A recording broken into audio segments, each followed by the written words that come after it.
We are now live. Thank you very much, ladies and gentlemen, joining me again. Matt Land, the Hey, wonderful Matt yo. Land, creator of the Kryptonian Whiskerfish, Matt Land. Oh God. How do you want to get that out of there? I can't trademark that. I just can't do it. Well, you probably could, but I wouldn't try because like DC would win. Just like DC beat Fawcett, They're DC will like, beat you. so you want to make something in our universe and call it yours, huh? Okay. We'll see how this goes. It's like that's what's so weird when they do that in comics. Like, oh, the Young Avengers was created by. I'm like, no, Young Avengers is just knockoffs of other characters. Hey, that's young Kang the Conqueror. Hey, that's the daughter of Giant Man. Hey, that kind of thing. It's nothing original. It's like, how But can it's you really not. create something like that? It's based off the original, just a small tweaks. Yeah, it's weird. But since it was New Comic Day yesterday, and I didn't go to the shop, but I did read some new comics that were new to me. How about you, Matt? What did you pick up this week? I only bought two. It was a smash and grab. I picked up the new Amazing Spider-Man #2, and then I picked up the next installment of The Flash. Okay, so which one do you want to talk about? Let's go ahead and get Spider-Man out of the way, which is so weird.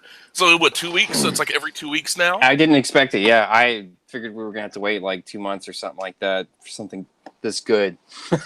No, no one Ryan Otley was having trouble because it was like a double-sized issue, his first issue, and it's every 2 weeks. Like, dude, give the guy a break. This ain't Charlie Adler. You're This working for is the man now. We pump this exactly. shit out. The whip is coming out. They ain't messing around. Good God Almighty! So, we last left it. Peter Parker's got to go back to school and deal with Dr. Kurt Connors, the lizard, being a teacher. So, how was that, man? That actually, closing my window because that guy's walking around with a weed eater. That can't be good. All right, it's gonna be loud. I'm just trying to save everyone the hassle. But the lizard bit, it worked out. It was explained, I totally bought it. So yeah. But I would say I enjoyed how they led into that, making you think, "Oh my God, here's the lizard! We're about to have a fight." But they flipped the script and it was actually something else entirely. So that right there, actually doing something a bit different and not just same tread. Okay, he's going to fight the same villain he's fought God knows how many times. Right? But Yeah. doing some, You see lizard, you think it's go time. yeah. And Lizard's like, I smell something Spider-Man like, or something like that. I don't know. That's what you're waiting on. Yeah. That But wasn't it. Yeah, that wasn't it at all. so Spencer, 2 issues in a row of quality work. I would say actually this was really good. Yeah, I really thoroughly enjoyed it, and it even had another cliffhanger ender, which I like that. That right Go ahead there. and milk the shit out of that. I appreciate that in the comic book. I hear people say they don't like stuff like that. It's like, man, you need that hook. I want a reason to come back. I don't like it when it's done poorly. Like I agree with that as well. Because Quality. that first Spider-Man book was a really good story. I felt like I had a resolution. I felt like it was a complete story, and then it had a cliffhanger ending. I don't mind that. It's like, give me a good movie, or give me a good story, and then or comic, whatever.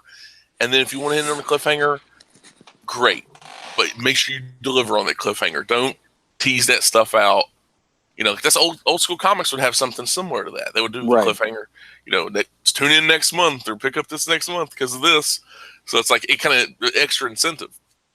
So, especially back then, they needed that hook in order to make sure you come back after such a significant amount of time like that. Yeah, very soap opera like. They used to do the same thing in the episode on a cliffhanger. It's a formula that is proven to work.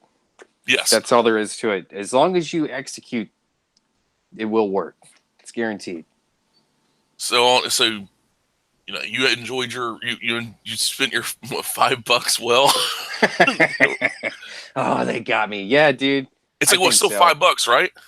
Yeah, I will say. I definitely felt like I got it. My money's worth out of that. It'd be nicer to lower that price to like $2. Well, I mean, like I think I said before, eventually they'll keep, cranking up the price and then they're going to hit a wall, I don't think anyone realistically wants to spend $10, $15 on a comic book or $29, whatever the fuck it is now that people are pushing. I mean, I don't feel like you want to do that every 2 weeks or every month or whatever you decide to do. That's just too much. That's just People, way I too feel like, much. are eventually going to push back. Yeah, I Shit's think they will too. expensive. It really is. And the idea of paying that much for a book, I'm like, yeah, that's good, but it's limiting what other books I can buy because there's only so much money to go around. Yeah, You know. exactly. But so Amazing Spider-Man, thumbs up. So the other one was Flash with 51, right? I was not. Yeah, I wasn't happy. The art. I mean, I'm not saying the art was bad. I like the art. That was stellar as usual. But I just didn't like. I felt like the story was more of a him flashing back and going over everything that had happened. It's like I realized what happened. I was here. I read it. I mean, I understand they're trying to wrap up everything that just happened because it is called the prologue. But I don't know. I feel like you got to give the readers a little more credit than having to re-explain everything to them again after you just got done going through it. I mean, although I realize they might do that for the people who are just coming in at the very end of this. But still, like, why would somebody just come in at the end of it if they didn't pick up 50? Why did they pick up 51? That's the way I Right. look at it. It's like a whole issue being a prologue. I remember, when they would used to like throw like back 3 or 4 pages of like the issue, like 50. Say if the 50th issue had like a big old, climax of a story, and then they'd make it a little bit bigger, like by a couple, about 4, 5, 6 pages or something, and then they'd put the prologue as the extra bit. Now it's like now the whole issue is a prologue. Like what? Why? But It's like we just did this. yeah, you just did it. It's like I have to explain it again. I'm like, why? Don't do this. You don't have to. I feel like But they're not giving the reader enough credit for being able to figure things out. that's a lot of that's a big issue. A lot of that stuff. But so the artwork wasn't bad, but it was like 1 step forward, 2 steps back kind of deal. Yeah, there was the Sanctuary tie-in that I didn't like with Wally. Ain't that the hug box, the safe space thing they're putting out? I guess so. I mean, in the way they talked about it, I guess because Wally is going through something right now, and I think it's because he's not getting his family back, or he's not going to have him back for the time being, and he's trying to work his way through that. I mean, I understand that, but I just don't like how you lead into something and act like it's always been there. And the way they spoke about Sanctuary, it's like Barry acted like it was something that's been there. And I guess either I missed something or there was some kind of lead in for this, but I just felt like I don't like it when you act like something has been around when the reader will know that it's a new element. And also, I've always hated the idea of like when you start especially DC characters introducing like these new concepts, but as well as emotional turmoil for DC characters. The closest that gets to is when you have like the like the brooding of Batman because I saw my parents get killed in front of me, that kind of stuff, and that's about as far as it goes. But when like you're introducing, they're doing, and another thing written by Tom King that I will not read. I'm done with Tom King. Tom King, I'm done. Tom King's going to be everywhere, dude. You're not going to be able to escape. Tom King is a CIA plant. He's trying to ruin comics. It's a part of it. It's a CIA. It's a false flag operation. He's trying to ruin comics. You saying this is PSYOP, Larry? It's a PSYOP. Yes, it's Mr. Miracle PSYOP. That the what do you call it? Omega. Damn it. Not Weapon Omega, not Team Omega. Damn it. I don't know what you're grasping at. I don't know. I can't help you. It was the Omega. Oh crap! It's the book that he did that had that. It was a 12-issue series. Had Kyle Rayner basically have like Al Qaeda basically cuts Kyle Rayner's head off. That was a book from what, like 2 or 1 year ago, something like that. I know you're talking about. There was a little bit. It was during the New 52. Yeah, there was a little uproar about that. Yeah, it's like where it turns out it's a false flag operation kind of thing. Omega Men, that's it. The Omega Men that he did. Tom King, and then with the bait and switch with the Bat Cat wedding, as well as his supposed bodyguard, and it's like all that stuff. So it's like this. You know what? I'm done with Tom King, and overall, I'm done. You're done with the mind games, huh? I'm done with the mind games. I'm done with I'm done with this. You know what? You build towards, guaranteed that wasn't just him. It was editorial as well to let that slide. But I'm done. He's pushing the envelope of storytelling, though, man. Yeah, giving superheroes a hug box and a safe space. I'm like, you are gods. Gods should not have a safe space. They should have a place to meet, like a Hall of Justice or equivalent of Mount Olympus. They should not, or used to have the moon until they blew that up. But it's just still vexed by that. Still waiting so for that to be sorted out for me, because I feel like we need the moon. Yeah, and eventually G-Force and Terra or whoever's hanging out over there keeping it together is going to get tired of just doing that. Justice League Moon Force just up there taking care of it. Hanging out, keeping it together. This is a new sitcom. The moon was cracked in half, but their love has brought them. But where the moon was torn asunder, their love brought them together. Here is man. Which would be weird because Terra and G-Force are brother sisters. I was just about to say they're related, but I think the real question here is, would 14, 15-year-old Larry like the Sanctuary storyline? I wouldn't. I would rather, like, 14, 15-year-old Larry was reading. That would have been 90, 98, 99. I'm showing my age. So we're talking late 90s. I was reading the 10th, Witchblade, Darkness, X-Men, some Avengers, some Amazing Spider-Man. So yeah, stuff like that. It is like if they'd introduced, Spider-Man, there's a place where Spider-Man could go and feel like he's at home and deal with his emotional problems. What is this weak ass shit?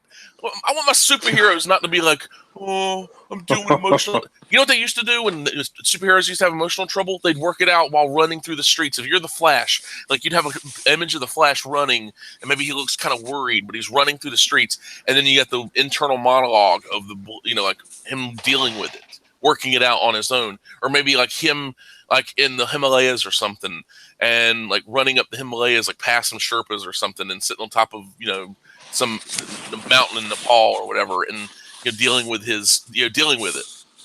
And that right there would have been great. But because now it's like, Sanctuary, it's where heroes can feel safe. What the fuck is this shit? Where they go and wear robes and these little masks like they're in Eyes Wide Shut.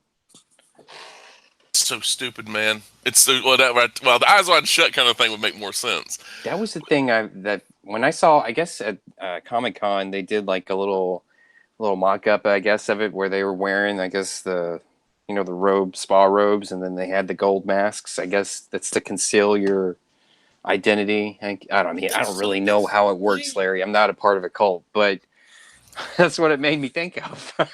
It is really lame to see that stuff. And this Tom King, everybody's like, he's Tom King. I'm done. Like I said, I'm done with him. This idea is stupid. If it was a mini series, like, Sanctuary is, it's where heroes go, and then it turns out to be it's like a supervillain plot or a ploy. You know what? That would make some sense. But even then, that'd be stupid. It's like, so you think it's being bankrolled by Lex Luthor? Everyone's going to get in there, like, and then he's going to shut the door, and then he's going to shoot him into space. Yeah, it's just another they're indie-fying, mainstream comics, where instead of where you'd have characters deal with punching like through their problems or running and dealing with their problems, like Batman on a rooftop on top of Gargoyle or something, and like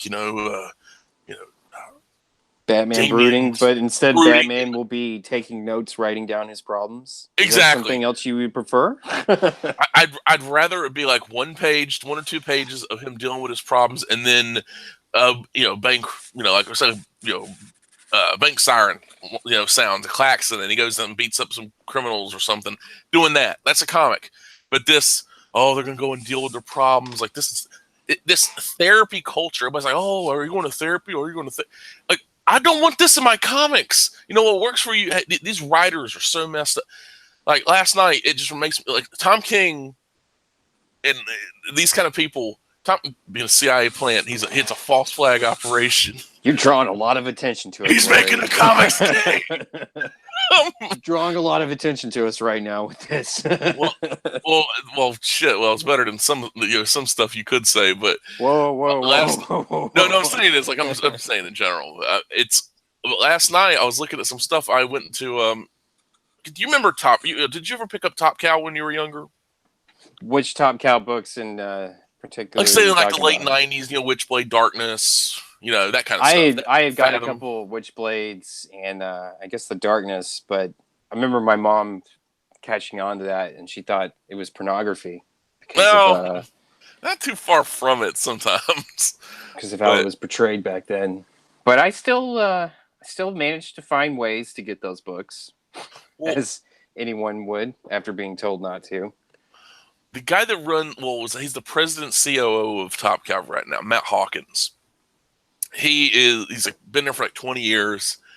Well, he's been writing a lot of the books now. Top Cow back in the day used to be, Witchblade, Darkness, Aphrodite 9, and they did Cyberforce and Strike Force and that kind of stuff. The heavy Sylvester influence and all that. And so they had a lot of superhero stuff, some horror stuff, that kind of deal. Well, in the past couple of years, they have branched out. They've been publishing, I guess you'd say, LGBT friendly stuff, but mainly like sexual deviant stuff. There's a series called Sunstone, which is a lesbian BDSM comic. They published that. Now they publish a comic about swingers, and not the movie Swingers, but straight up swingers. Couples going to hook up with other couples and stuff like Talking that. about the fucking the keychain party type deal. Keychain party, yes, yes, exactly. Key parties, yeah. Well, the the president and COO of Top Cow, Matt Hawkins, on his Twitter feed, I was going through it, and it is okay. Here's a perfect example. I could actually bring this up. I will actually bring this up instead of just go ahead and like state it outright. I can actually show you. It's like let his words let this speak for him. Now, Matt Hawkins is he's the president COO, but he writes a lot of their books. One of the books he particularly writes is one that his wife draws. It's like this very generic looking kind of romantic story. But here, let me share this. Share screen. Here we go. As long as okay. Okay, take a look at this, man. Okay, let me go ahead and lock screen. Okay, I should be able to have no problem. Matt Hawkins, we're leaving this party at 2:30 a.m. I don't know where my shirt is, and Jenny is wearing some other girl's dress. I guess it was a good night. And I don't know. Like, you run a comic company, like, dude, priorities. Like if you want to do this, but from like, I'm always online, and it's then here's his. He's like, yeah, this is my wife, and there's some other photos and stuff like where he apparently was like, she was in the shower. He took a photo of her, he cropped it, but still took a photo of her in the shower. You talking Sneak Attack went in there and took a picture of her and put it on the internet. Yeah, and then it's like, well, she's okay with it as long as I cropped it. Like, you never know, Larry.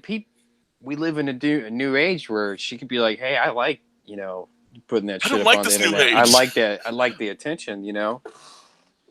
I don't like this new age, dude. This new age is scary. I'm not a fan of this new age. Like, there is going through his timeline. That's all it is. Really, that kind of stuff.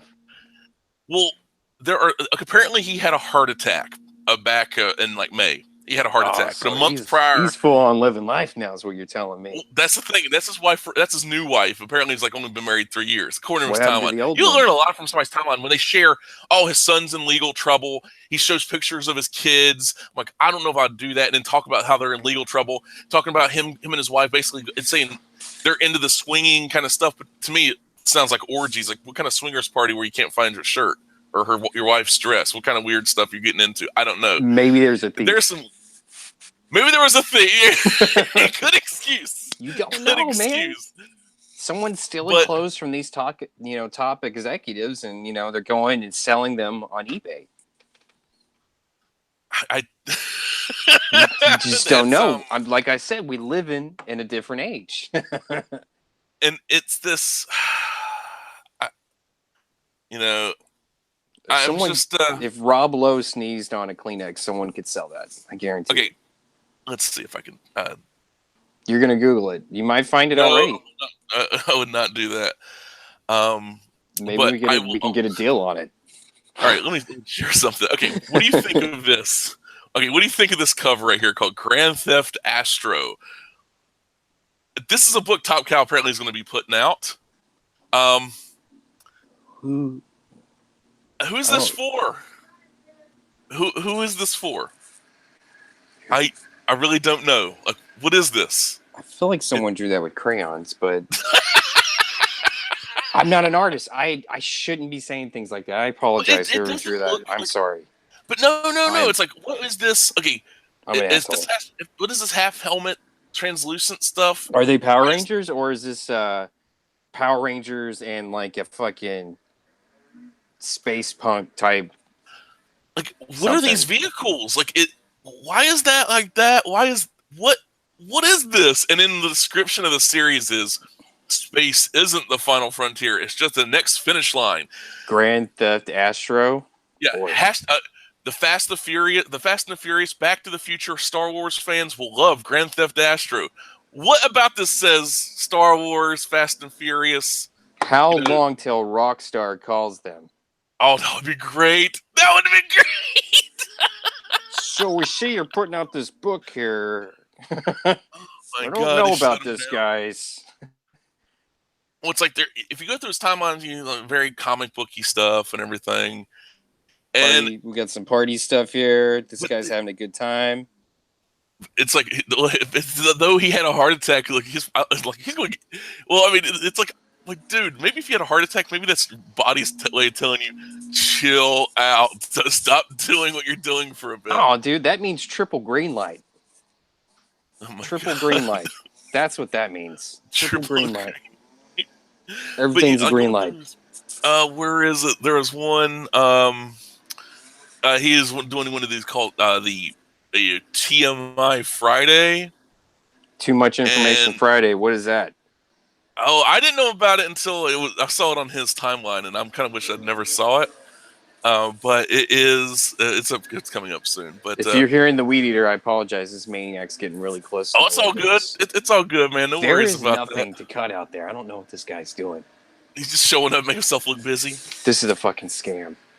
It's a scam, just like Tom King. Tom King is a scam. And no talking shit about Tom King, you're gonna get an email from Tom King. Hey, Larry, I saw your I little heard you book. talk about me. Saw the little book you're putting out. I wanted to see if you wanted a little help. I don't need your help, Tom King. I don't need. All of a sudden, No- we'll see your account talk about the new Tom King collaboration. Oh shit! Go ahead and Here's a link to my Patron. Boom. make me make a Patron. puppet account. Turn me into a puppet account for him. And I start sending you messages, but all I get is, "Hey, check out this link, Matt." I mean, it's so weird because like that, that Sunstone stuff they could sell for like $8. I checked on like there was a link for it, and I clicked on it. Sunstone. Why? I mean, I think I follow the artist who actually draws Sunstone. It's a Steven Sejic, Segi. You know, he's doing that Justice League book over at DC right now. I am following. Yeah, I am following. I enjoy that artwork. Oh, I'll be here it honest, is. I've never read the book though, but I've seen plenty of artwork for it. It looks, Yeah, he's a great artist. But Yeah. okay, Matt Hawkins. So sex is pretty fun. It's TMI Friday after all. I have come to realize that as I age, that sex takes longer. Now I probably get about 50% of my cardio from sex alone. Sex is one of the healthiest things you can do for cognitive ability, stress, blood pressure, and mood. It's all good. So why? So is aren't this you- like a public service announcement that he's doing it and it's lasting longer or what? Well, he's just sharing his because it's TMI Friday. So it's like Oh, it's all good. So when you're why aren't you banging more? You should be. Do it for me. I've got a good 6 hours teed up for this weekend. Hashtag beast mode. Have he's a already good got weekend. 6 hours set aside for sex. Is that what you Yes, just that's said? what he's saying. So he's got it written down in the book. 6 hour block of sex.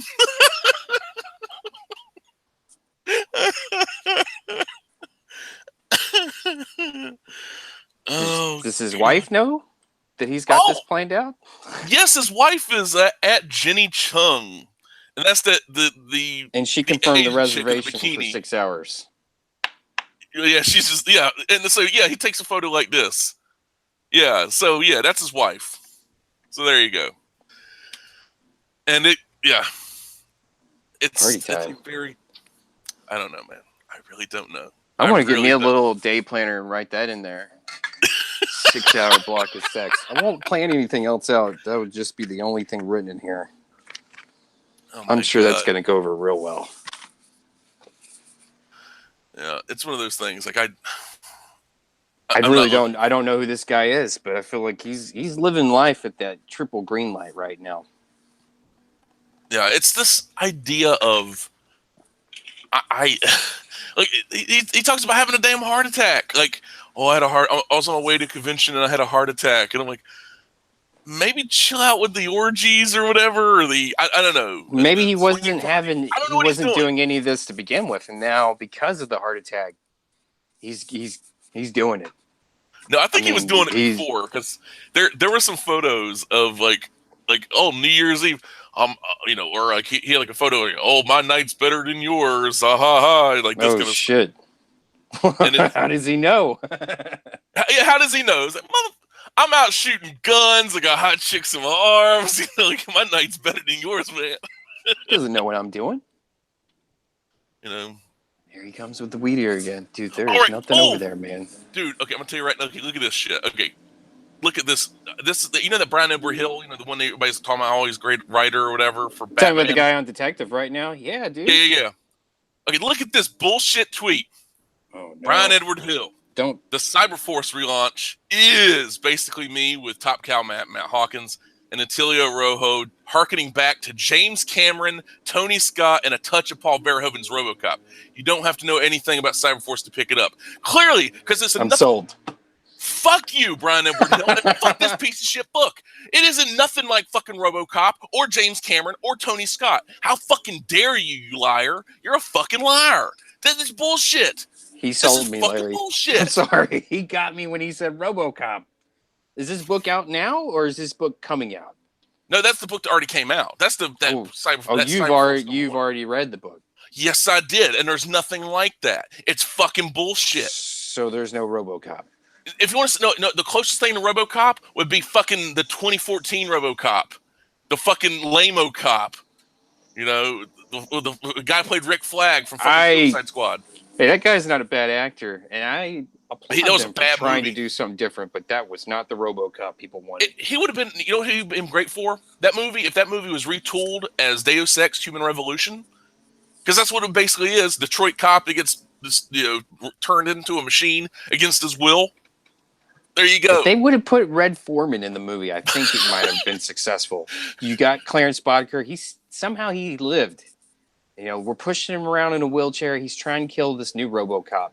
And then in a surprise twist at the end, original RoboCop shows up, takes out Clarence, and then fucking leaves. And that's it. Boom. Nothing else. I mean, nothing else. That's the end of the movie, Larry. I don't even want credits, dude. It's just a black screen. You're left wondering what the fuck's going to happen next. See, that's what's so fucked up about this. You have something stupid that I'd actually like that. Like old Clarence Boddicker. It's like Clarence Boddicker didn't die. Like bitches leave. Bitches leave. Because he got stabbed in the throat. Guns. He has like a robotic voice because he got stabbed in the throat, in the neck. It's still Red Foreman. He's got to sound like Red Foreman. It's like digitized. His voice is digitized. We can do it. Yeah. We have the technology. We got the technology. Put him in a wheelchair. You put a fucking tube in his neck, whatever you got to do. But he's got like AKs strapped on the sides of his wheelchair. He's like a different kind of Professor Mr. Big from the Narc game, like with the giant head and the. No. We keep his head the same size. We don't want to make this too funny, Larry. Oh, come on, man. Come on. But dual AKs on the wheelchair, though. Definitely. Dual miniguns. There you go. He's the new Professor X we always deserved. Yeah, it's. Well, I think Alex Ross cast him as Professor Summers in that Earth X book. That was basically the visual inspiration for Cyclops and Earth X was Red Foreman, Clarence Boddicker, Kurtwood Smith is the actor's name. But I'm just calling him his actor names. I'm just an asshole. So he's not a person. He's just Clarence Boddicker. He's Red Foreman. Boddicker. That's not my name. I'm gonna put my foot so far up your ass.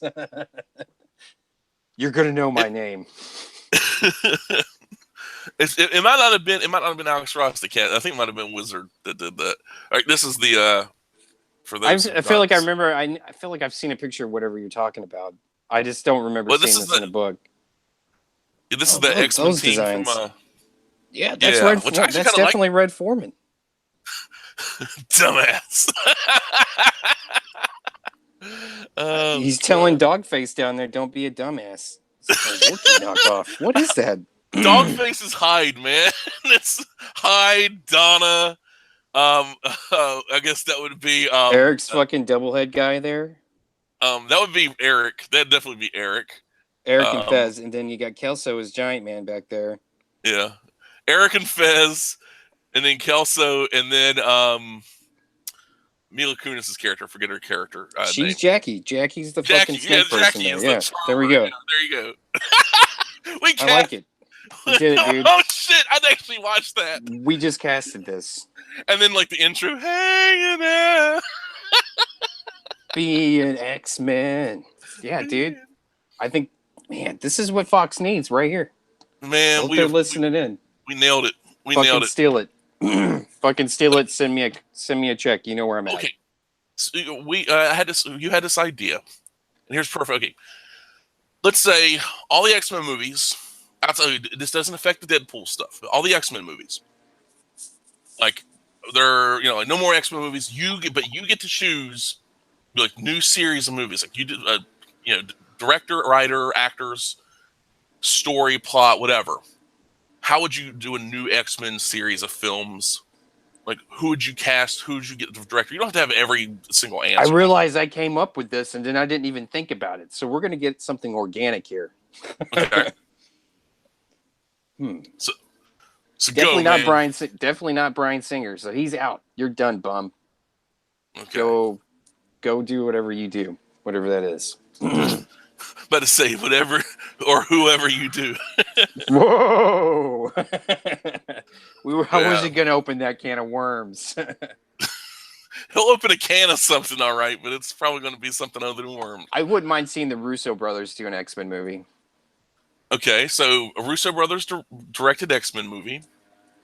But I'm going to take the restrictions off of them and let them get into it, though. Okay. Although I feel like they don't have much in the way of restrictions, I guess, at Disney right now. Because also they're TV directors too. It's like I don't see them having like they'll just Winter shoot Soldier, whatever. dude. Man, Winter Soldier was made in the editing. It's just a bunch of random scenes that they edited together to make a cohesive film. They fooled me, dude. They fooled me. They didn't fool me. I tried watching it again. I'm like, this is bullshit. This movie sucks. You gotta let it into your heart. Nope. You gotta open up. No, never. This over-edited bullshit.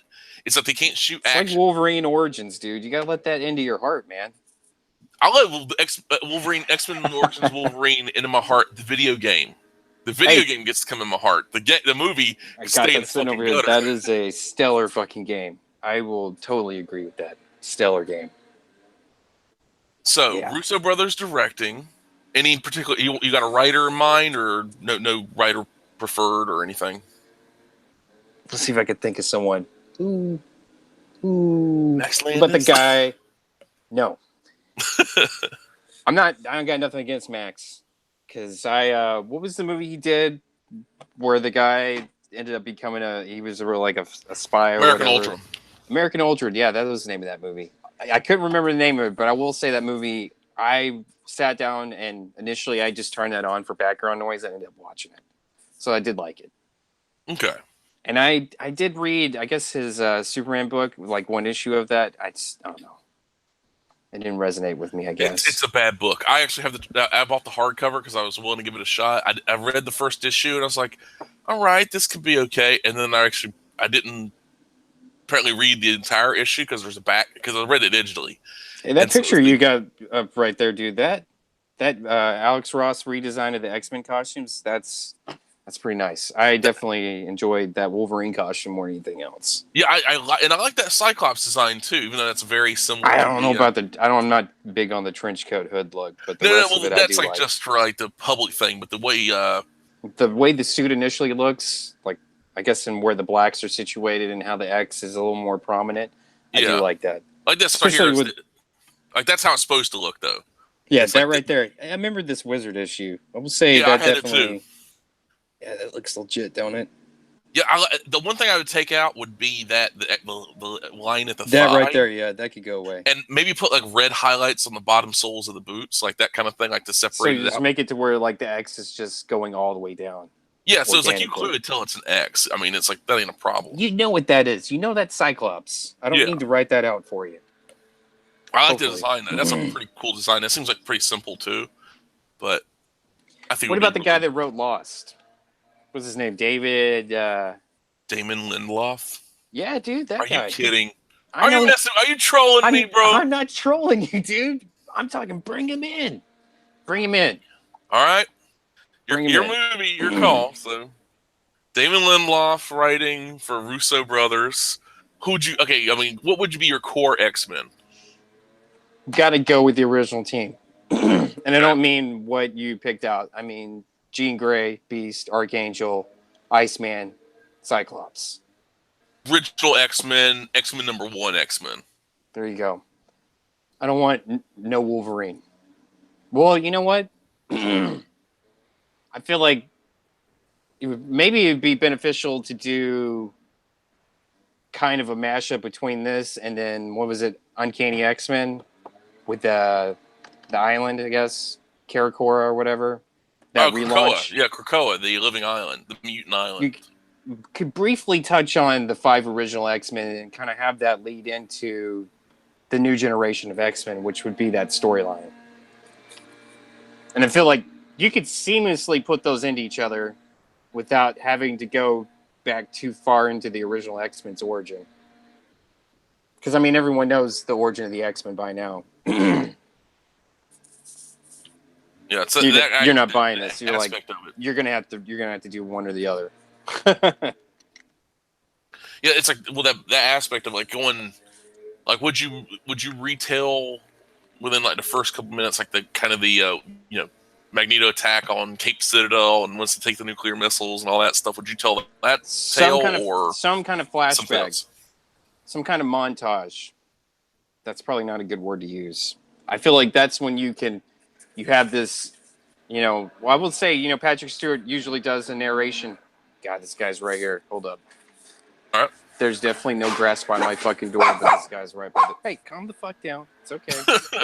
It's okay. There's really no grass on my front door, but that guy's right up on it. It's the guy that looks like Shawn Michaels' third cousin. Not in a good way. He's the fart break kid. Yeah, I don't know. I'm not sure what this guy's doing. God, that messed up my train of thought, though. What? Okay, my bad. But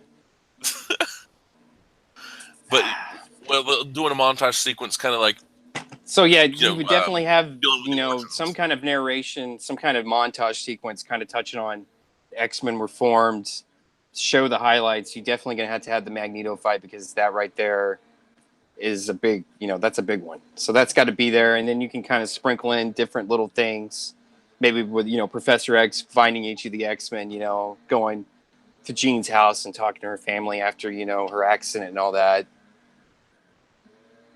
Oh, there's 2 guys with weed eaters out there. No fucking wonder. My bad. Okay, so the mystery's unraveling outside my window. But yeah, I feel like once you get all that through, I mean, that's, I guess maybe 10 minutes you could waste on something like that. But I feel like that would give you enough to understand that Professor X is finding these extraordinary individuals and finding a way to help them with their abilities, but also help society.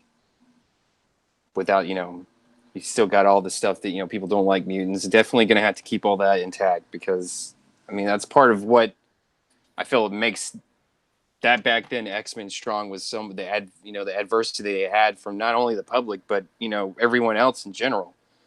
Mm-hmm. Which, I mean, sometimes when I think about it, it's like, God, why would they hate the X-Men so much when you got people like the Hulk and Captain America running around? These are all extraordinary individuals, So sometimes I feel like that in my mind when I was younger, that didn't really, wasn't super clarified, I guess. But I mean, I get it now. But I mean, I'm sure there's a way in the movie that you could, line all that shit up. Yeah, that right there. So you'd go kind of like very classic X-Men, right? That's what it seems like. Mm-hmm. Keeping it classic. Keep it classic. Keep it classic. Like I actually kind of did this. I just realized I did this already, so I took a second to look it up. You I stole did. my idea and you went No, back into the past? Is that what you just did? What is going on here? Chill out. You got a time machine. I want you to go back in time so I can tell these guys not to be weeding outside. Good time. No, I realized I did this idea, the whole X-Men, like cast an X-Men movie a while back. Mm-hmm. So here is, let me screen share. Screen share. Okay. So I'm not seeing Danny DeVito as Wolverine. I'm going to be disappointed. No. Oh, this is the poster. Marvel's like MCU. Oh, we got some X-Men. fucking artwork here. Here we go. So, okay, Charles Dance, who was the bad guy, and he was Tyrion, the Lannister, from Game of Thrones, is Professor You're talking about X. Pop? Yeah. Pop, huh? Okay. Pop Lannister, yeah. Pop who died on the toilet. Okay. Died on the toilet. And then the cat, which is funny, I was like, okay, I need somebody to be Kitty Pryde. I was like, that Macy Williams from Game of Thrones, I'll take that. I was like, as Kitty Pryde, even though now she's cast as Wolfsbane in New Mutants. You're going to have to, that other movie's canceled. Here we go. There you go. Okay. We got Wes Studi from, he was in Last of the Mohicans. He was in, it was a Sagat in Street Fighter. Is he still alive? Yeah, he's still kicking, yeah. Okay, all right. And it was like as Forge. Lupita King of Iron Fist. That's who you're talking about. I know who you're talking about. Yeah, Sagat, yeah. So we got S. Forge. And then we have Lupita Nyong'o from, she was like 12 Years a Slave. She was that Maz Kanata. She did the voice or whatever, the facial stuff for Maz Kanata as well. As Storm with the mohawk and going that route. Yes. Gary Oldman as Nightcrawler. None of that facial tattoo bullshit. Gary Oldman. As Nightcrawler. And I was like, because I'd say Kurt Wagner be kind of old, like in his like 40s, 50s or so, but he's still a swashbuckler. Because Gary Oldman he could go from being kind of moody to being this would be the swashbuckler Nightcrawler. Okay. With the sword. Rinko Kikuchi she was Mako in Pacific Rim as Armor, the kind of the Colossus equivalent. She was like one of the newer X-Men, like around the Grant Morrison. I know who she is. Yeah, she was the one that was X-Men always hanging out with Wolverine. Yeah. Yeah. So basically, it's like, because it's like a good trying to make him ungrumpy. She could do the fastball special because of the armor ability. Luke Evans as Wolverine. He was in that movie Immortals. He's been in a couple other things. He's been floating around. He's like, but young enough, but not. Luke Evans. Yeah, why does that name seem so familiar to me? Yeah, because Luke Evans. Yeah. Gonna punch this in. Oh, this guy. You talking about Dracula here? Yeah, that guy. He might make a good because I could see that. I was like, that was just apparently a badly directed and written movie. I could blame him. He was great in Immortals. And then Scott Porter from Friday Night Lights. Jason Street from Friday Night Lights as Cyclops, because he actually voiced Cyclops in that X-Men anime. And if you look up Scott Porter, tell me that doesn't look like Cyclops. I can see that. Yeah, so it's like these. I was like, man, I want. How tall is this guy? Let's figure out how tall he is. Like 6'2", 6'3". So they're not giving me a height here. Scott Porter. Yeah. Oh, they were giving me his actual character page. Here we go. Yeah, so hopefully he's like about 6. I think he's like 6'2", 6'3". I think. 39. Wow, 39. Wow. It's not giving me a height here. It's He's not disclosing this information. Well, you can, if you make Tom Cruise look like an actual normal person, I'll put Tom Cruise in fucking stilts and make him Cyclops. How about that? Don't you dare. Dude? That's fighting words right there. He'll knock it out. The premise was, it's like, okay, the X-Men have been around in the shadows for over a decade, fighting for mutant human freedoms against the Brotherhood of Evil Mutants. Alternate timelines, aliens, hateful humans. This story, Jean Grey is dead. Scott is finally trying to move on though he's haunted by dreams of Jean. Wolverine has no clue about his past, as it should be. None of this James Howlett bullshit. I agree. he has like visions of Weapon X and all that stuff with like or they took his bones out and dipped it in adamantium and put him back in, all that shit. Storm and Forge have an odd relationship due to their age difference and also because of it's the life death thing. Kitty is heart of the team. Armor is new but very eager, so like she's kind of like the not babe in the woods, but she's not this not like a full blown like the yeah happy school girl like, but she's new to this combat thing. Nightcrawler covers pain and humor with his wit, just like Nightcrawler does, with his humor and his wit. Professor X is weary, driven to continue his mission, the lasting peace between humans and mutants, while keeping his students and fellow mutants safe. Their current challenge is Graydon Creed and the Friends of Humanity. Graydon is the bastard son of Sabretooth and Mystique, though he's a baseline human. He elicits the help of Cassandra Nova and has access to a master mold Sentinel that kicks off the Sentinels on the X-Men as Cassandra Nova reveals herself to be Xavier's twin sister, who takes over Xavier, but his students defeat Creed's Sentinels, Nova, and free Xavier from Nova. The future is bright for the children of the Atom. But here's a fucked up thing. The person I cast as Graydon Creed was like James Woods. I'm like, I could see that, like James Woods being the son of Sabretooth. You brought in James Woods to be the scumbag, and Tilda Swinton as Cassandra Nova, because she's and we've already seen her with a shaved dome once. Here's the thing: look at the date, September 3rd, 2014. I predated. You predicted the future. I predicted the future, man. And this is documented on the internet here. It's documented on the internet. Yes, it is. Yes, it is. This isn't Photoshop. This isn't doctored. You're not pulling. You're not trying to pull. How can I do that? I can't hack. You drew it. Art. you drew the web page, and I drew the web page. This is all drawing, people. It's all drawing. But Phoenix would actually been played by Alicia Witt. I don't know if you know that actress.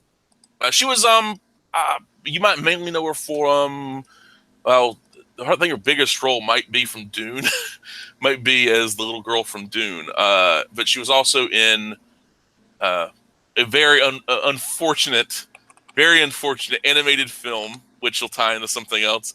She was in the Gen 13 animated film, voicing Fairchild. She was also in, I think she was recently in Supernatural, and it was The Walking Dead. I know who this is, dude. Okay, well, I could see her as Jean Grey, couldn't you? Like a Phoenix Jean Grey. Buying this, yeah. Yeah, I could get behind it. It's like, and it'd be just like kind of a haunting thing. Like, are you talking about the creepy little girl from Dune? Yeah, that was her. You gotta be shitting me, dude. Paul Atreides' sister. Yeah, the one who kills Baron Harkonnen. You're talking about the big head kid that's talking in the. Oh wow. With the glowing eyes and the big old voice. Yeah. I'm getting creeped out thinking about it. Yeah, that little girl always creeped me out. Yeah, but that's her. That's Alicia Witt. Wow. But mind blown. Yeah.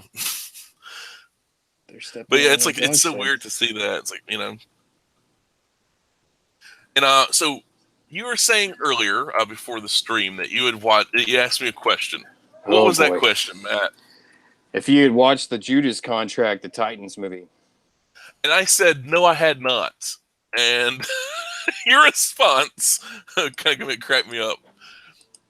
Don't do it. Larry, don't do it. Don't do it.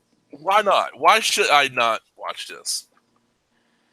I will tell you, I feel like I've watched a couple Titans movies. And actually, I watched another one right after that one, which was, I guess, Justice League versus the Titans, I think this is what it was called. I could be butchering this. I don't know. But I feel like they always play too hard to the Raven storyline. I realize the comic book and, that was like the first, the Perez run. That was, all that stuff was real prominent. I feel like that's been done to death. But I think this movie tried to mash together, I guess, a past Titans roster with a new Titans roster, but leaving out, key elements like, I guess, Wally and Donna, shit like that. While, they bring in Damien and I guess the new Blue Beetle and then some Wasp character I'd never seen before. I don't know who she was. But yeah, possibly. I think that might be I Bumblebee. I know I've never seen her before. I mean, they still had Tara, and they, I will say they kept intact the weird Tara Deathstroke relationship, but although I felt like they made her seem more like a kid than I guess Perez's run did, unless I'm remembering things wrong. Where she was kind of I'm nasty. She was kind of nasty in the Perez run. yeah.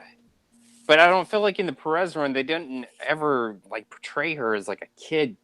Always in my mind it felt like she was early 20s. Like playing a kid, like like maybe like an 18, 19-year-old Yeah, playing younger kind of deal. yeah. That's what it felt like too, because it's like it. But so it was it really creepy or just badly done or a combination of it all? No, in the one scene they had where she was kind of trying to come on to Deathstroke, she was all dolled up and stuff. It felt like it was a little creepy. It was a little creepy. I mean, he of course I guess he pushed her away because not till the contract was over and all that. I mean, I don't think anything happened. I did get up. I was doing stuff when all this was going on, but I did, when I saw that, I was like, oh man. I So will say that whole Terror storyline, with Brother Blood and all that, that's all classic stuff. Will say I don't mind seeing that when it's executed properly. I feel like they're too afraid to embrace the past because we're missing, like Cyborg. I feel like I didn't see Cyborg at all. I didn't understand that. it I doesn't mean, work. It doesn't I work, and think also in that little universe they were trying to create, I think at that time Cyborg is actually in the Justice League. But I feel like you're telling a classic Titan story. You need Cyborg, and you need Wally, you need Donna, you need all these pieces of that small team. it's like, and also it doesn't help none when you're trying to tell a story that worked because she was with the team for a while, and then that betrayal came out of nowhere, and Right, it and didn't. I was saying in the movie they try to make it seem like she's been with the team, but yet she's still learning. I guess.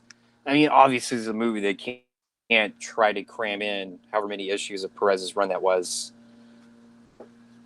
But I felt like there was things missing. Wasn't like was it Jericho was his name? Wasn't he a part of that whole storyline? I Brother believe he Blood. was. Yeah, I I think mean, he I feel was. like there was one character that they showed, I guess, powered up by Brother Blood's process or whatever, that looked kind of like Jericho, but then, he got shot in the head and that was the end of it.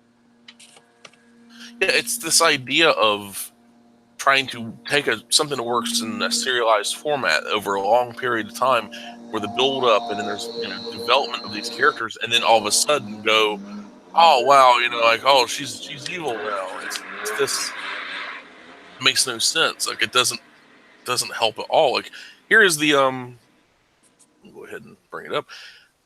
Sure, I'll share the screen on this. But yeah, here's like the Judas Contract cover, and then you see Nightwing, Starfire, Cyborg, Beast Boy, Raven, Donna Troy, Jericho, and then Tara, and then Deathstroke, and then the Brother Blood disciples.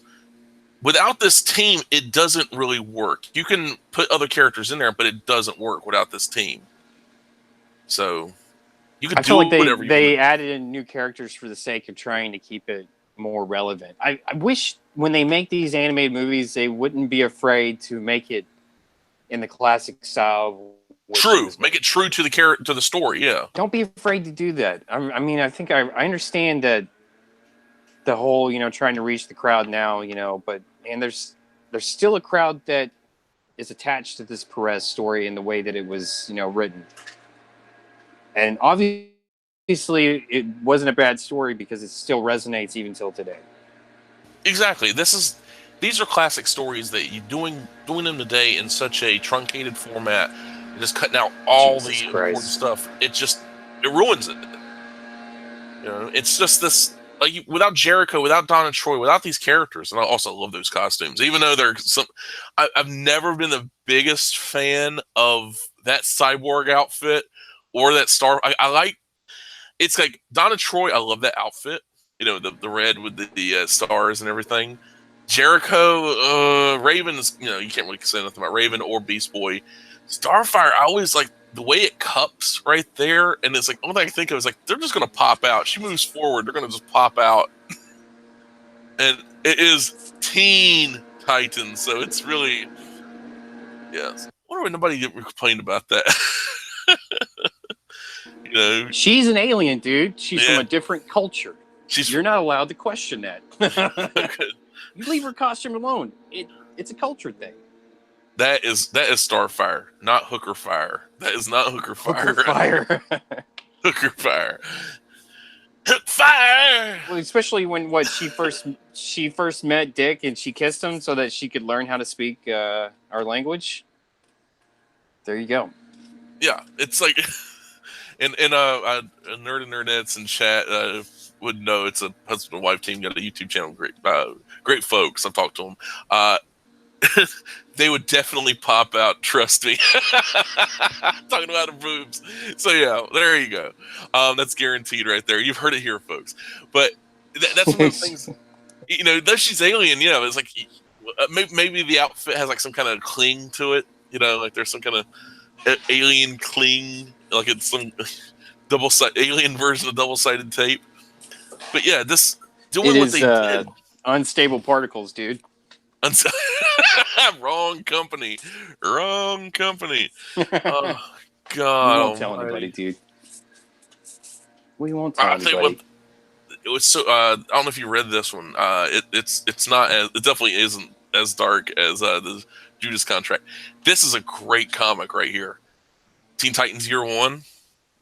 I've not read that. I've seen this cover before, but I haven't read that. I love this comic. This is so much fun.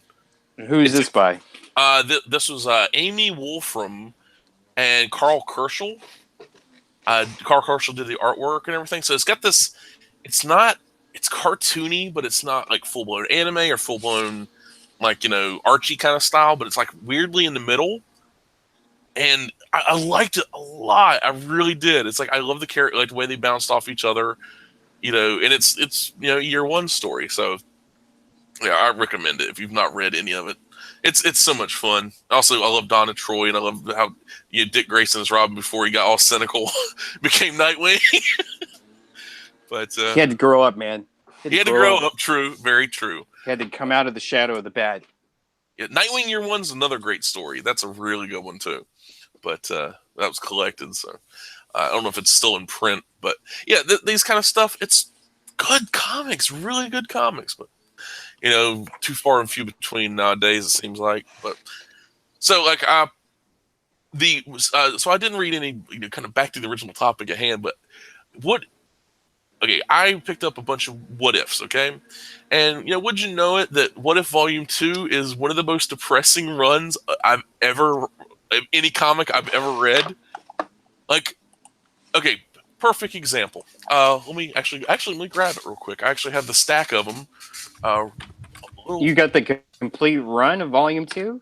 Not the complete run. I got key issues, as they say. I have right in front of me from volume 2. I have some Volume 2s loose, but all right, I'm gonna go through kind of a one-on-one basis a little bit.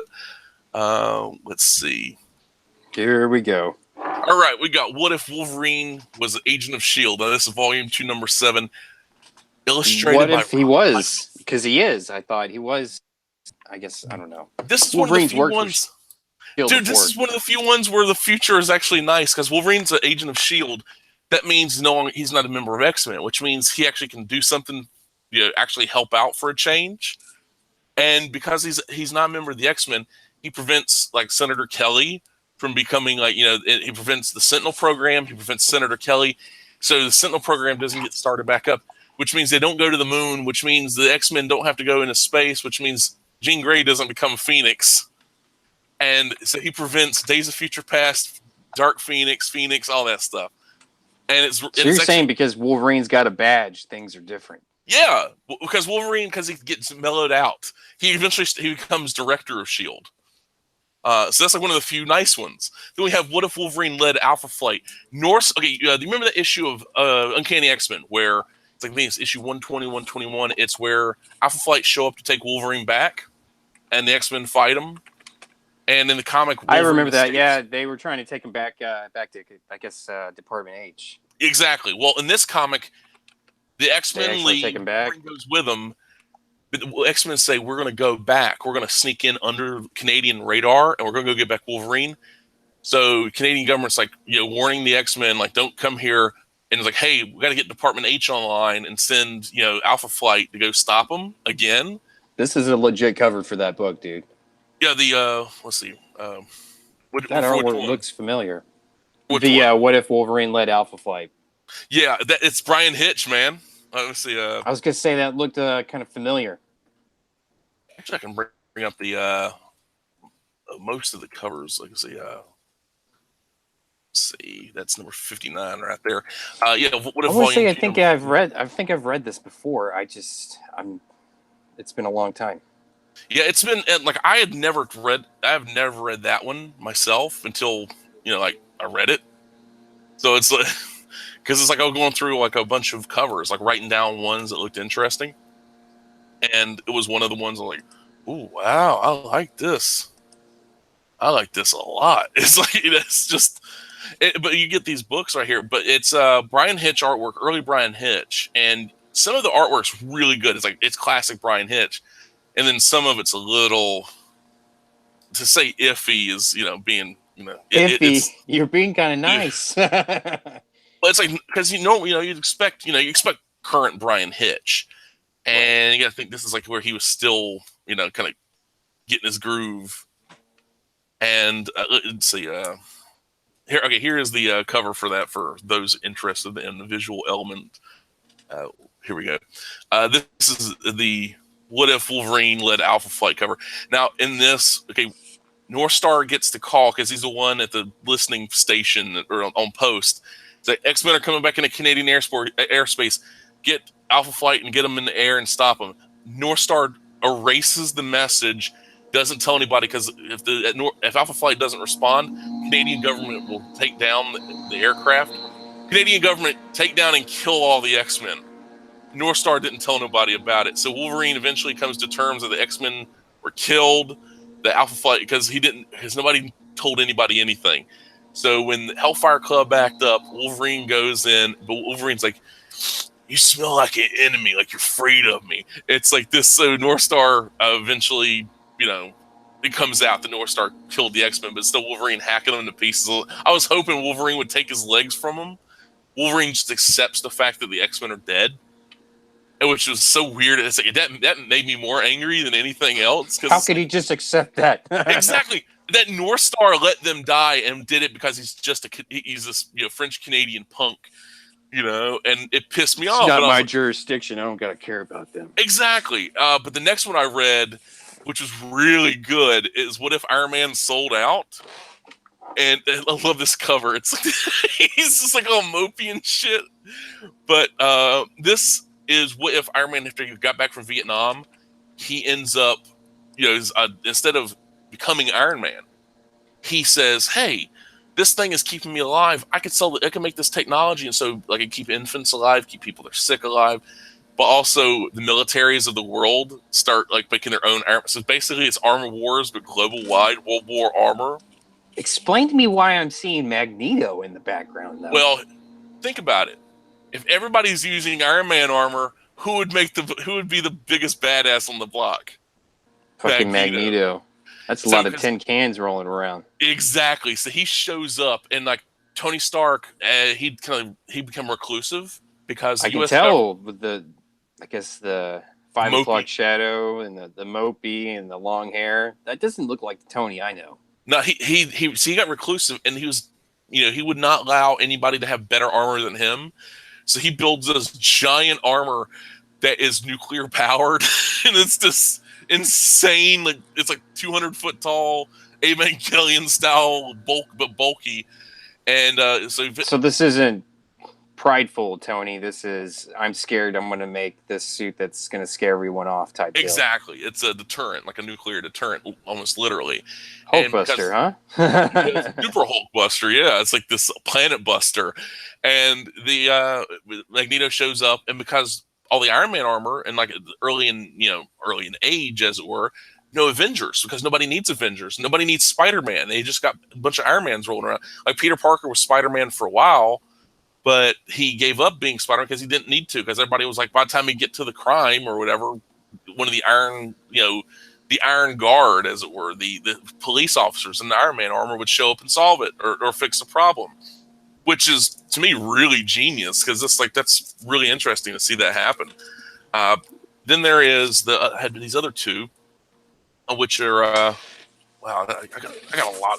You know what? Instead of going to other two, I'll go to let's see. That's number 85. Okay, what if number 85 is okay? I'm gonna go to the darkest ones because, dear God, this is I got so many of these books. Okay, this book right here in particular. What if Magneto ruled all mutants? Okay, Magneto he has Avalon. We have this in the comics, but this is what if Avalon, like all the mutants are on Avalon. Magneto's able to convince Xavier to give up his dream, and all mutants go to Avalon, including Beast. And if you remember Rusty and Skids, like they're kind of lower tier mutants. Rusty and Skids, yeah. Well, they're a couple. And in this, they have a kid, and Beast is on Avalon, and he's like helps them deliver their child. And he scans the child and is like, "Oh, kid's gonna be an ultra level mutant, not omega level, ultra level. He's gonna be able to choose his mutation." Like, what? Basically, he's like he's God. The kid's gonna be a god, and it scares the shit out of the people in Avalon. You have Exodus and his people want to have they're isolationists. They want to leave the Sol system and move to another star system, get away from humans. And then you have Fabian Cortez, and his group that want to take over Earth. And Magneto's like, I'm not a dictator. I don't want to rule over mutants. Even though the title is like, like what if you rule mutants?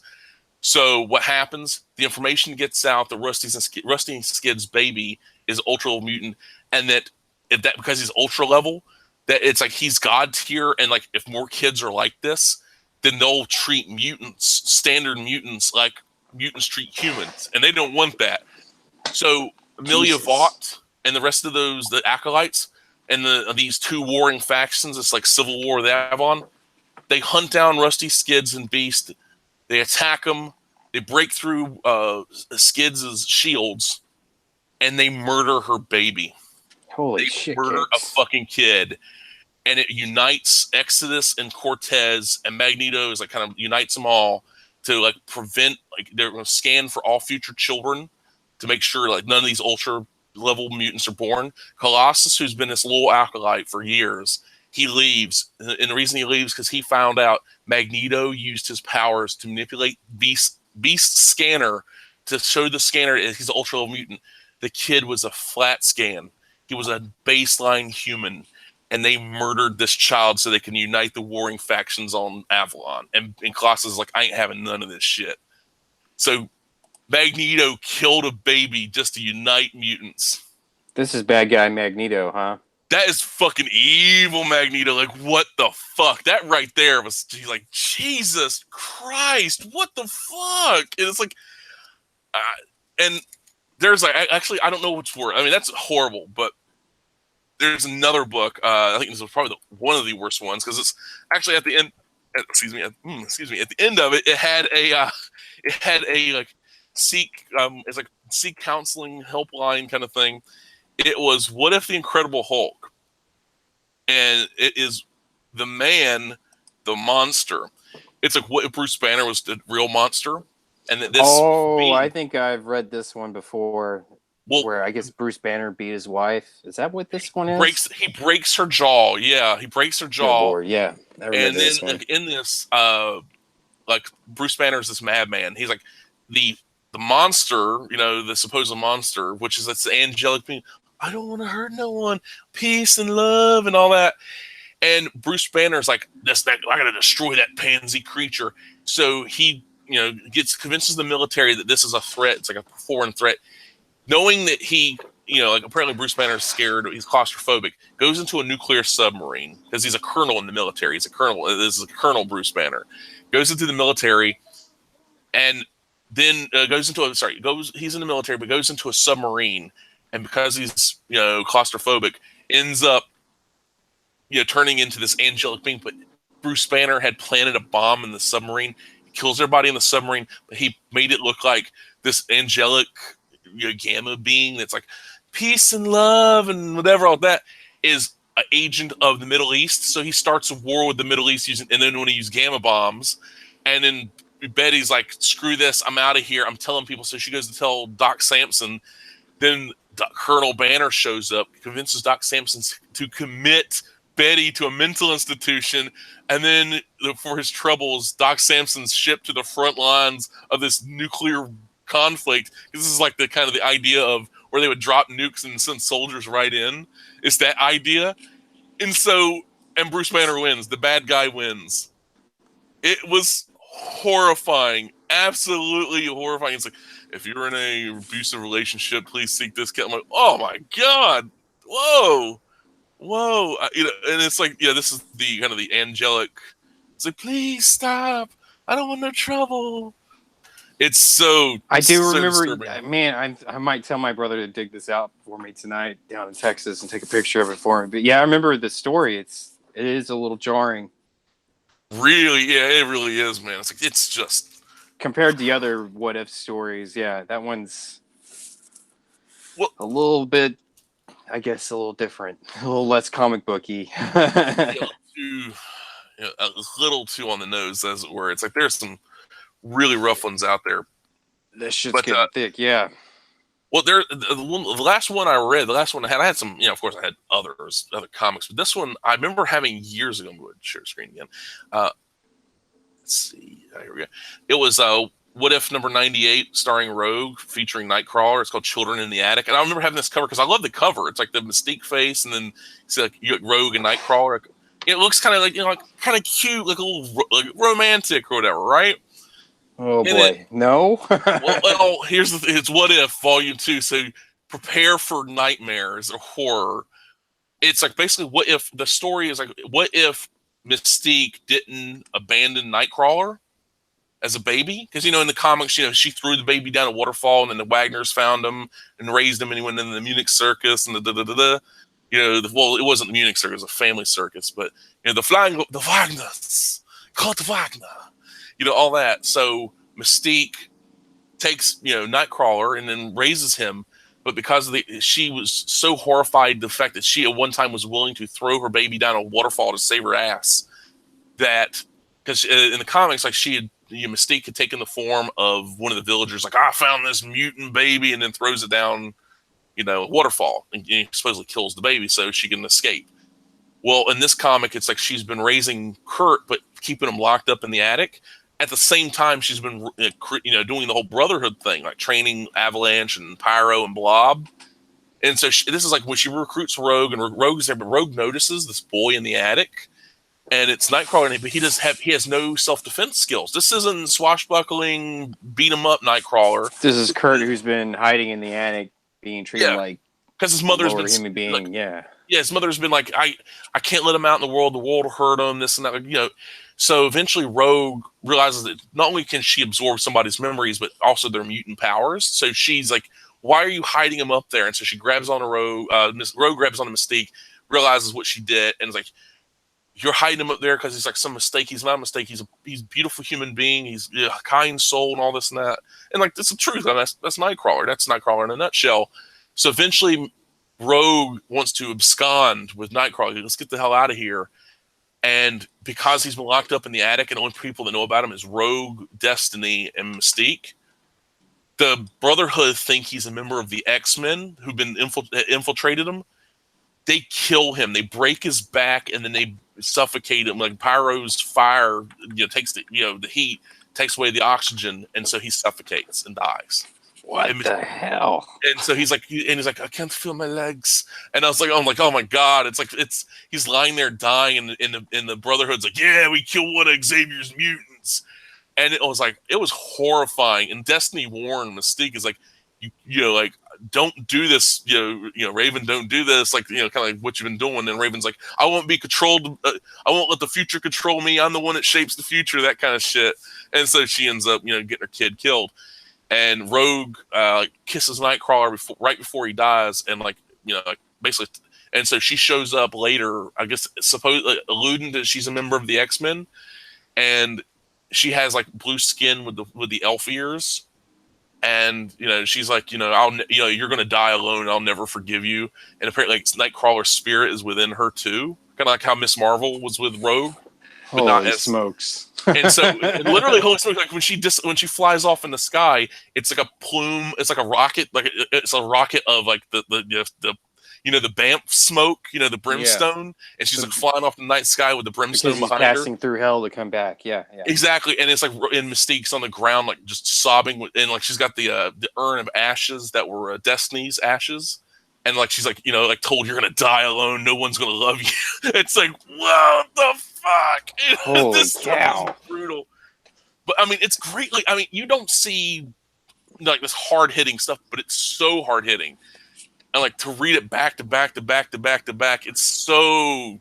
Do you feel like this dragged you down too low? So, yeah, dude, the baby killing thing. I'm like, usually I could, what? That wouldn't bother me. Go eat a bowl of mac and cheese to cheer yourself up. Ice cream, mint chocolate chip. There you go. I need a bowl of mint chocolate chip to cheer my ass up. Who am I kidding? I ate the carton. I was so sad. No. Oh my god, it's so much, man. It's so much, and it's this idea of. I understand like these actions have consequences and everything, and I wish DC would do something like that, but maybe not as depressing as What If, but like more like what if Batman, like they used to do that kind of stuff like with the Elseworlds, but like not a full like Elseworlds miniseries, but just like a Tales from the Elseworlds. Like what if the JSA was, what if the JSA was still around, or what if like that kind of thing, like.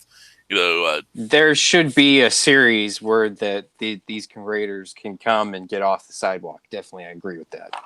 Yeah, and also use it as a tryout, because a lot of these artists and writers, I'd never heard of them. Like I will say, What If books. I feel like from my point of view, it felt like there was always someone different or someone different writing it. And I feel like that would be a good way to definitely test drive folks. Be like, hey, here's these characters, go wild. Yeah, it's like this idea of like it's tell the tale, but you're not beholden to years of continuity. Yep. And like you see how the person fares out. This is the universe you can work in, but you're also not restricted by that. Yeah, it's like I mean like what if like kind of like it would be an Elseworld story where Superman helps get people like Superman, like Clark Kent, like young Clark Kent. Let's say Clark Kent is like a 10-year-old or something, like when man lands on the moon, and then like that night before, because these are stories like they would kind of mess with the origin of Superman. Like you couldn't do, because that's the problem. Like you have like a cool idea, but you couldn't do it because it would kind of ruin the. Like imagine like one of these Elseworld stories where like a 10-year-old Clark Kent, so basically Superboy, he's watching the moon landings and in Smallville, because they got TV, got one of like big old tube TVs, black and white, and they're watching the moon landing. And then he can't sleep that night, and like he's hovering above the sheets. And Martha's like, Clark, please try not to hover above the sheets. We don't want you, kind of like banging in the ceiling or something or whatever, something like that. Something kind of cute, yeah. but very plausible. And then Clark is like, he's looking outside, he's seeing the moon, and he's like, I want to go there. And so he flies into space, and it's like you see him flying into space, and the first time actually leaving the atmosphere, and like the oxygen gets pulled out of him. He's like panicking at first, and then he realizes I don't need oxygen. I don't need to breathe. And he flies to the moon, and like Armstrong and Aldrin are in the command module, on the lander. Right. Yeah. The moon landing. And they're because they're asleep, because they would go out and do their like 10 hours outside, and then they'd do like 10 hours of sleep or whatever, and then 4 hours like prep time in between or whatever. And so imagine they're sleeping, and then here comes like flying outside the lunar lander, looking inside is like Clark Kent. How adorable would that be, and also kind of creepy at the same time? It's like, who's this kid floating outside? Yeah. It's like, what is that? It was, but him like being on the moon, and like he's got like he's got like pajamas on, or like he's barefoot, and he's like got footprints in the moon or something. It's like, what in the world? I mean, that would be great. It was. I feel like I read a Superman book where he did go to the moon. He actually buried a cat there. I'm thinking last time he went to the moon, as far as I can remember, it was Quest for Peace, where he got planted in the moon by No, nuclear man. this is an actual book. I just can't remember. I think it might have been Superman Year One. I don't remember that. It might have been, or it could have been Secret Origins or something. It was. I don't remember it though. It was like the reimagining of Superman, I guess, kind of like that Green Lantern Year One book that came out. Yeah. It's like what if instead of Superman he becomes like Spaceman? He's like a guy that's like he helps, make America like go to the stars. Spaceman. Yeah, or something like that. It's Spaceman. He's like flying in and out, and it's just this. I mean, I think that would be like, because this idea of like that we talked about that when we talked about the Superman book, and it's like, oh, the Earth needs to go to the stars. Like Superman could build a space elevator. Like if you've played Halo, especially Halo 2 and 3 and everything, like the at New Mombasa, there's the space elevator that goes up into space. So like you don't have to use rocket jets and this, that, whatever, slip space. You just get on the elevator and like transport cargo up and down. There's a space elevator in Gundam. Yeah, the Gundam as well. There you go. So there's no excuse not to have that. Like Superman couldn't build that. Superman and his army of orbital elevator. I think it's Gundam 00. I could be mistaken. Yeah, that's not to mention boom tubes. Dear God, I mean, there's no excuse. The Earth in the DC universe not being like a spacefaring society. But to do that that's the problem with having a shared universe. In the same universe, you have boom tubes and aliens and spaceships that have zero gravity and all this and that, crystal ships. There's no excuse not to have, Earth being a spacefaring society. What does it do for the story, though? Do you feel like maybe that opens it up too much? I mean, you got all these different aspects, I think you'd have people that would be much more like, yeah, I could go to Ran or Thanagar. I'd rather stay here. Oh, Ranians and Thanagarians could come here. I want Earth to be for Earthlings, kind of thing, It's like these people are not people. They're birdmen with metal wings. They carry guns and they're savages. They're barbarians. They carry maces and axes and stuff. Poor Thanagarians killed themselves. Hey! They were killed by that whole thing, whatever that thing is. Mohawk Man. Mohawk Man, not the Whisker Fish, but it was Mohawk Man. Rolgolzar. Oh God! Employed by the Whisker Fish. No. Employed by the Whisker Fish. We're gonna retcon their origin. No. Oh my God! You need to be stopped. You're a madman. But I'm retconning it. It's not even been alive a month. I'm gonna go ahead and retcon it. It's gonna be the new 52 universe for the fucking Whisker Fish. We're gonna go with a more streamlined look, maybe body armor. I don't know. Well, nothing's off limits. You know what? If I come up with that, I'm just gonna rip you off whole cloth. I'm not gonna even give you credit. Don't give me any credit. Don't give me any credit. I want to find out about it, and I want to make sure I'm not giving any credit for the Whisker Fish. And then you're gonna sue me. I'm gonna do a 8 video YouTube series where I complain about it and not do anything. Get that victim bucks. Get those victim bucks. I'm not even gonna go for that, dude. I'm just gonna make the 8 videos where I cry about it. Oh well, you might make a lot of money by doing that. I'm gonna do my own artwork. I'll stream the artwork, and everyone will see how shitty it is, and then I'll be able to fool someone into writing the book, drawing the book for me when I go to put it out. Wow, that sounds so familiar. I wonder why it's so familiar. I don't know. I don't know where I pulled that from. Who knows? Who knows? Oh my God, it's so bad. No one's doing that. No, yeah, right. Yeah, you're so right. No one would beat that. To beat that shitty of an artist, and can't get their own ideas out there without without reason. I'm gonna. It'll be good. Don't worry. I'll fool someone into doing it. Like, no one would buy this if it wasn't for hiring an artist that currently out of work because they got a little. They Gonna spoke find the me truth a little too hard. find me an artist who's been fighting the man.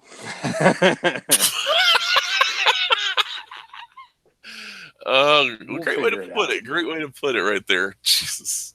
Who is an adversary of the man right now? The man. The woman. The woman is the adversary of the man. Bring me the shit list, God. and I will pluck gold. You know, I guess who'd get who'd be on the shit list right now? I don't really think. I don't know. I almost feel like there is no list. It's just there. If you had the money, would you hire Van Sciver just so you could do like a Vince? You're fat. I'm hiring him to do this 8-book series, dude. Him alone will help push this. He can make money. He's smart. I'll get him to make some of those, the Rose Tiku videos or whatever the fuck he's doing right now. And we'll push this book to the fucking universe, man. He'll be selling this shit on the surface of the sun. That's how good it will be. That's where it's going to go because he'll give Whiskerfish the legs I think they deserve.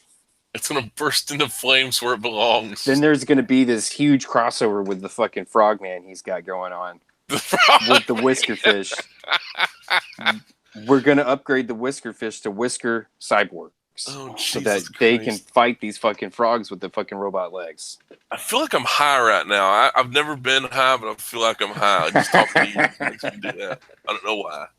We've got a huge. This is a massive crossover. We'll call it the hashtag wars. Just the hashtags are these aliens that came in from space, invading these two universes, one of which is just occupied by the Whiskerfish. Oh my god! We can totally divorce it from the Kryptonian stuff. They're just on a planet, a green planet, Whiskerfish. That's all you need to know. They're pissed off. The Crystal Planet Whiskerfish or something. Crystal Planet, yeah. Crystal Planet. Green Crystal Planet. Don't want to stray too far from where we came from. We want to keep a couple hints. The people of this planet would be strong and godlike in other places, but they were too dumb to leave that. Underneath to orange sun. Planet. Orange sun. That's what we'll All say. they needed is an orange sun and a sun kiss. The orange sun kiss. Big shot of vitamin C, and things get a little different. Yep. Yeah, vitamin C is their That's not trademark. Vitamin C. That's public domain, right?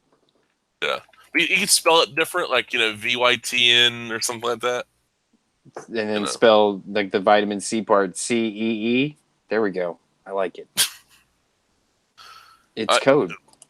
Want to see something horrific? This is you drew. No, don't worry. It's Cyber Frog's the new Cyber Frog. That's your Cyber Frog Redux. No, that's Cyber Frog's secret. It's a cross-dresser. It's a cross-dresser. Oh, that's the actual Cyber Frog. Where's her middle legs at? Doesn't need it. Doesn't need it. That's so you're telling me that's all smoke and mirrors. Wow. Does he know about this? Does Ethan know about this? Or Evan, my dad. God. Oh God. They're gonna come get me. I fucked up. Shit. So stupid. So stupid. They're gonna come get me. They're gonna get me. No. I think next time I go to the comic book shop, I'm gonna see if they got some of this frog cyborg stuff. Well, didn't have an early issue or something like that? It's like the 90s, yeah. Like nobody. I don't remember anybody talking or reading, like saying, like, oh yeah, I've been reading Cyber Frog. No one cared. I don't think really back then.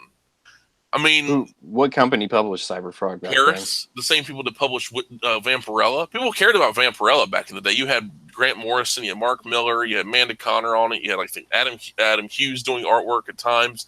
You had Lewis Smalls Jr. or what was his name? I think it was Lewis Smalls. You had good art on that book. Cyber Frog, I'm like, I didn't see a market then. It was like, yeah, Cyber Frog because it's the 90s and cyber means cool. Well, it's true though, man. It's like you can't deny that. Cyberforce was the same way, but Cyberforce actually had hot chicks and big guns and kick-ass stuff and violence, and it looked great.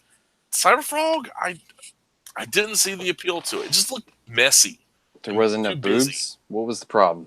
No boobs. No boobs I saw. No hot chicks. Because the first issue of Cyberforce, like I'm gonna grab it right now. I have it right here in front of me in the trade paperback format. It is Cyberforce, the 10 Soldiers of War, Tin. In the first page of the book, you see Velocity with her lightning bolt, David Bowie style, tattoo over her eye, and then she's running through an alley and being chased by a hot chick mercenary, which is ballistic. And then you see Ripclaw. Wolverine. Wolverine. Yeah, it's so blatant. It's if Wolverine. But it's okay though. It's okay.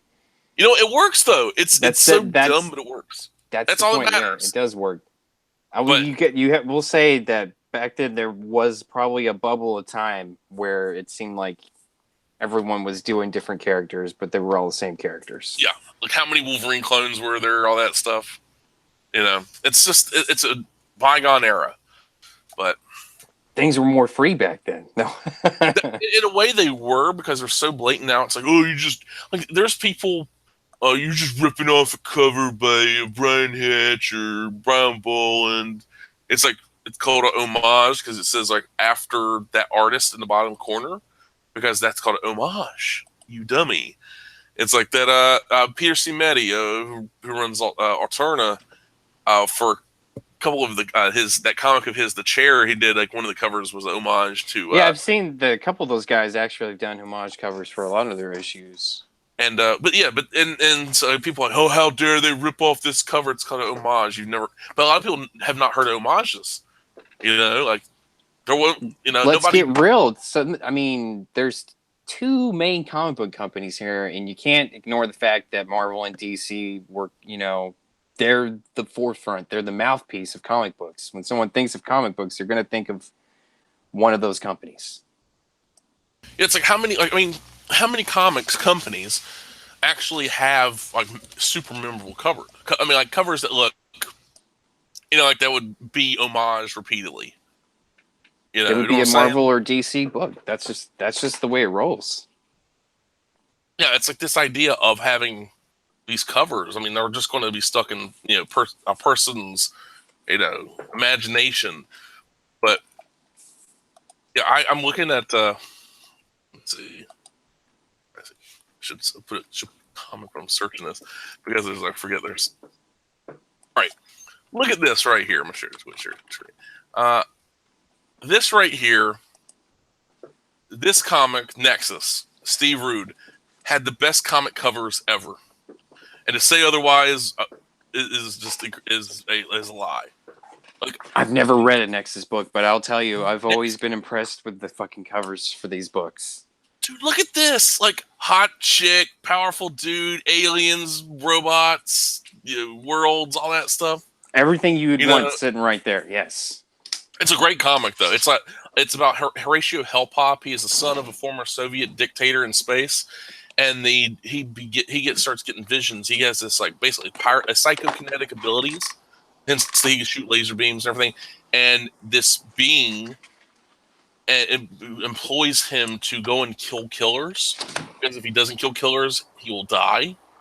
So it's like he's got to he's got to kill killers, murder people on a repeated basis, or he'll perish.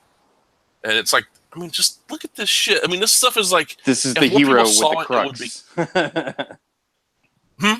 Oh yeah, the hero. Yeah.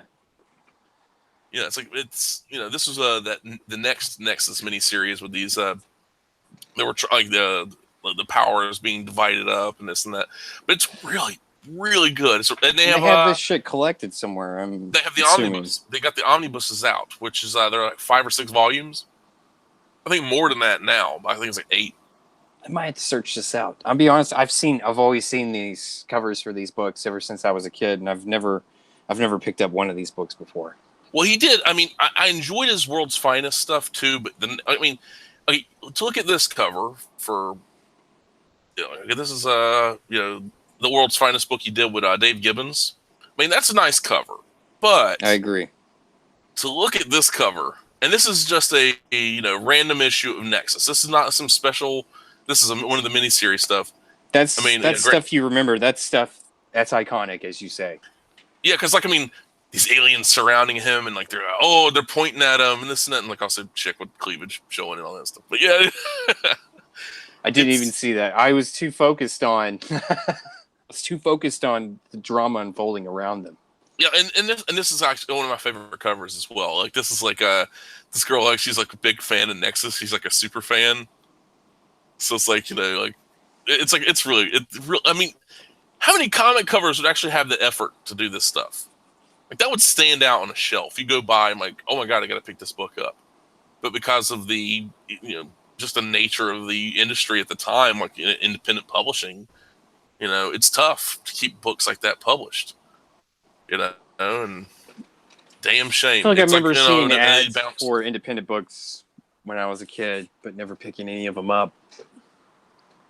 Yeah, I was like, I didn't pick them up until the back issue bins in my comic shop. On the floor, I'd pull them out and like, what is this? Like Nexus, like $1.25 for it. I'm like, hell yeah! It's like in the first cover, even the first cover, which is not it actually wasn't. The first cover was actually not done by him. It was done by Paul Galassi. I mean, but okay, that's Paul Galassi's art right here for this Nexus #1 cover, which isn't bad. I mean, it's not you tell it's not Steve Rude, but he did a remastered version of the cover for the omnibus and the other editions, which not the best quality image, but yeah, so it's like much better, much more improved and everything. It's got kind of more refined, is what it looks like. Yeah, it's got that Tron thing going on. The chick holding on to the dude. I buy it, dude. I'm digging this shit. The omnibus is like, I think you get them for like $20. I think they're about $20, but they like 300-400 pages. You can't really go wrong with that price. I mean, they're really good comics. And I remember and also when I was going through the boxes, the long boxes, I saw this cover. So how could I say no to the cover? Oh shit. Yo, Larry. Like, he's talking right to you, dude. He is, man. Badger. Mike Barron's Badger. So, yeah. June 88. I mean, no one was doing covers. As much as I love Alex Ross work, Steve Rude's a better artist, man. You can't beat Steve Rude. It's like... That looks good. There's a documentary on Steve Rude, which is kind of unfortunate because he suffers from mental illness. And so it's like... the documentary is like... It was fascinating and also kind of like depressing at the same time. Yeah, so it's just, there's nothing I could do. But I watched it. It was good. It was a really good documentary, but it's not something you'd be happy about after watching, though. Yeah, it is an insight, but they look at Van Gogh. The dude cut his ear off because a chick, left him, or wanted nothing to do with him and stuff. Like these guys. They're not the most stable. The best artists are not the most stable. They're usually... They didn't have that cookie cutter life. No, they didn't. And it's like, okay, when you see hot chicks in comics, usually they're very super sexy and everything. Look at this. This is Sandra Peel, and this is like their version, like their like Space Olympics and everything. Like, look at that hot chick. That's a classic hot chick. That isn't 90s or 80s hot. That's classic hotness. That isn't amped up. That looks real. Yeah, and he sometimes used models to get like the lighting and everything perfect. So I don't know. That might have been a model, but either way, it looks great. Like Alex Ross does it. Yeah, but I know he does. He does. His wife actually, I used to stand in for him, I think. And with one of the other covers, and I actually like this one too. It's it's kind of like very, the iconic. Yeah, it's like when you think of the brick wall, you think of that the X-Men cover, for Days of Future Past. When I think of the brick wall, I think of that and this as well, because it's like brick wall. I think of the Spider-Man cover of him walking down the alley after he dumped. Oh yeah, the Spider-Man No More. Yeah, but this, I mean, these books are, nobody knows about this stuff. Nobody, and if they do, they just don't talk about it. That's like I feel compelled to bring this stuff up because it's so good. Who owns the rights to the Nexus movie rights? It's just as movie rights. They were actually trying to do an animated series. Actually, there was So I don't know. I think it's still We owned can by. cast Brad Pitt as this Nexus guy. What do you think? Well, you know what? That would probably actually get money. That would probably get money right there. But yeah, it's like that right there. It's just so, it's so depressing to see great comics just like fade, like fade away, and not be, not get as much attention as they deserve. What if it was getting the kind of attention you don't want it to get, like being, mass produced in all kinds of different forms, being watered down? Yeah, that would be unfortunate. I feel like there's always another side to that situation. Yeah, you know what? Great point. Great point. Would you rather? There's so many other comics that just would be. Yeah, could very much be in a place you don't want to see it, where it's completely departed from the form it used to be. Yeah, so it's like this idea of. It's not always the nightmare scenario. I'm not trying to be negative. I'm just saying. Oh no, you're good. You made a good point. You made an excellent point. It's like this idea of, well, it could be worse. Yeah, it could have been like some rando bad artist could have been taken over. And then they just Nexus gets turned into a 12-year-old. You never know. I mean, well, they kind of did that with the next Nexus though. Like there was but there were still killers. It was like story appropriate because it was the original creators doing what they wanted to do. But I don't know, man. I really think you should pick it up. It's like $20. Last time I checked, it was $20. You've talked me into it, dude. Yeah, at least the first volume. I'd check out the first volume and see. Now, first volume, granted, it is, this is Steve Rude still learning the craft. As you go on, that's where, but you kind of got to have the backstory for all of it. But still, well, that just means it's more raw. It's not. Yeah. It's less manufactured. It's more raw because someone's cutting their teeth on this for the first time. Yeah, definitely. Yeah, it's raw as all hell because it's like this is the idea of, building up and growing as an artist, and that was what you're seeing a story unfold, but you're also seeing an artist grow. And if you have an eye for that, you can enjoy that, Yeah, and it's not just a story. I mean, there's a story in the art as well. I mean, they go hand in hand. That's the thing. Like the artwork, just to see Steve Rude go from the first issue where it's like it was black and white interiors, and let's see if I can find the artwork. Yeah, but it's like this. It was black and white interiors, and then to build upon that and become this master of the pen and ink work, and it's just it's inspiring. A lot of people say, "Oh, it's like you don't see what these kind of people can do," and it just it's like I wish, I wish I was had all the issues back in the day, like reading that instead of some of the other comics I was reading at the time. You're wishing you were better influenced, is what you're saying. Yes. I wish I hadn't, but without them, I wouldn't have led me to that. Without being disappointed in those other comics. Would you still be Larry? You know what? That's a great question. I don't know. Like, would Larry be Larry? If Larry was Larry. You can't stomp on too many butterflies. Isn't that the saying? Yeah, butterfly. The flap butterflies' wings, all that stuff. Yeah, something like that. Some kind of butterfly. You could be some effect. uptight lawyer right now if you read some different comic books, man. I don't know, man. Suing some independent artist. That would be you. No, you work for the man, shit, or you work for nobody. Larry King, attorney at law. Harvey Birdman, attorney at law. Oh man, you'd be working for the man. What's? No, I don't know if I could. I don't know if I could do that kind of. Okay, so I was wrong. It is 26.55, and there's only one order left in stock for Nexus Omnibus Volume 1. So you might want to get in on that, dude. Shit!